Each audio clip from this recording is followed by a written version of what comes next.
Puis il y a une histoire, moi, qui m'a beaucoup touchée dans ma jeunesse. Puis plus tard, je l'ai entendue de milliers de différentes façons. Mais la manière que ça m'a été raconté la première fois, c'est on va dire, tiens, on va le canadianiser pour nous autres. C'est un Canadien et désire aller rencontrer un grand sage en Chine. Ils disent que ce sage-là détient le secret du succès. Alors, pour se rendre en Chine, ça demande beaucoup d'argent, puis il est cassé. Il n'y a pas d'argent. Mais juste parce qu'il s'est fixé un but d'aller rencontrer personnellement ce sage, il n'a pas réalisé qu'il avait réussi à mettre 15 000 $ de côté pour cette aventure, chose qu'il n'avait jamais réussi auparavant.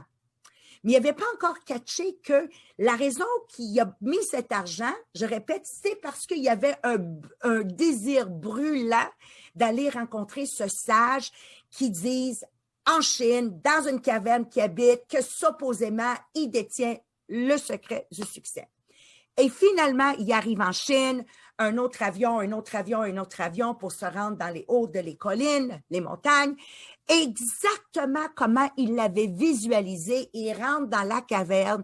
Il n'y a pas plus que 5 pieds, une barbe qui touche à terre, des cheveux qui touchent à terre, la robe, une robe blanche. Il dit, oh my God, c'est exactement comment je t'ai visualisé. Et le sage dit, dis-moi, pourquoi que tu as fait tous ces kilomètres pour venir me rencontrer? Et le jeune, il dit, je sais, tu détiens le secret du succès. Je veux vraiment réussir ma vie. Alors, le sage le regarde et dit, parfait, viens avec moi. Il continue à monter dans les montagnes. Si vous voulez le visualiser, la manière que moi, je l'ai visualisé, quand ça m'a été rencontré, visualiser le lac Louise. C'est où tu arrives, puis dans plein milieu de la montagne, il y a un lac qui a l'air d'un miroir. Il est émerveillé, comme il se met à regarder un peu partout de cette miracle qui venait de témoigner de beauté incroyable.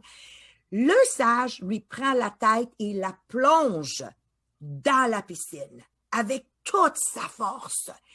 Et le jeune se débat pour respirer, juste une bouchée d'air parce qu'il ne peut pas respirer. Mais le sage continue à renfoncer sa tête dans le lac.